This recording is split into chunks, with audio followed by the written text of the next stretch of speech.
Europe 1. La France bouge, la saga. Bonjour Charlotte Barricamp. Bonjour Elisabeth. Cette association, donc Personnage, a été créée à l'initiative d'un des plus grands acteurs français, monsieur Lino Ventura. Et oui Elisabeth, en 1965, Lino Ventura lance un appel en direct de l'ORTF, la seule chaîne de télé de l'époque. Il dit avoir une enfant pas comme les autres et alerte l'opinion publique sur le regard que l'on portait sur ses enfants, mais aussi sur la détresse des familles.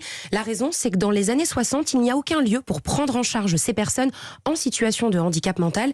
Donc il décide de le créer avec sa femme Odette.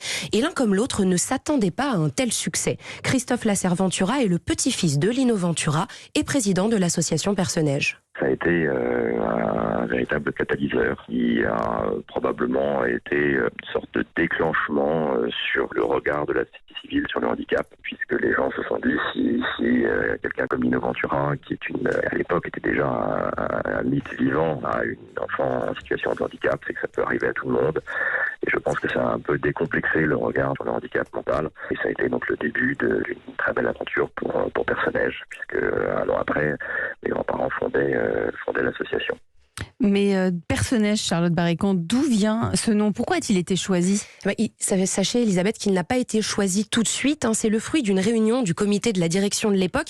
Donc ils sont réunis et quand l'un d'entre eux a proposé le nom de Personnage, c'est apparu comme une évidence. Personnage est une fleur qui éclot en perçant le manteau neigeux, donc qui arrive finalement à s'épanouir malgré le froid, malgré le handicap environnant. Les fleurs généralement poussent avec un peu de soleil, et là le personnage, lui, il arrive à éclore, il arrive à s'épanouir dans des conditions de froid, et c'était une très belle métaphore que de dire finalement, malgré les difficultés, malgré le handicap, on peut néanmoins s'épanouir. Je crois qu'à l'époque le nom a été retenu à l'unanimité parce que c'était très fort comme métaphore.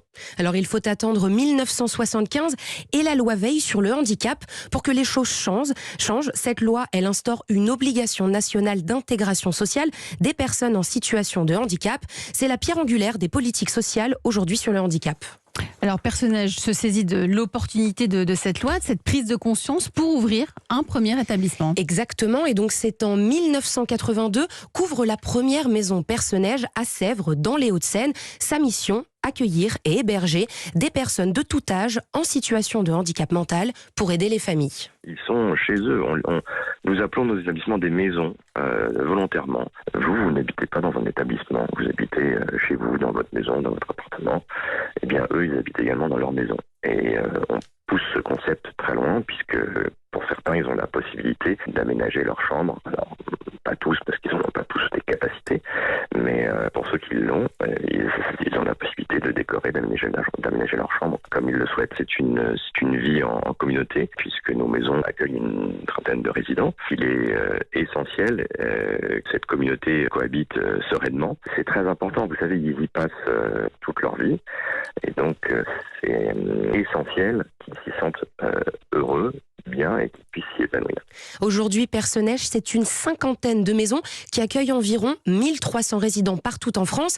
Et comme il manque environ 40 000 places dans les établissements spécialisés pour ces personnes en situation de handicap, alors l'association Personnage prévoit d'ouvrir de nouvelles maisons dans les années à venir. Merci Charlotte Barricamp.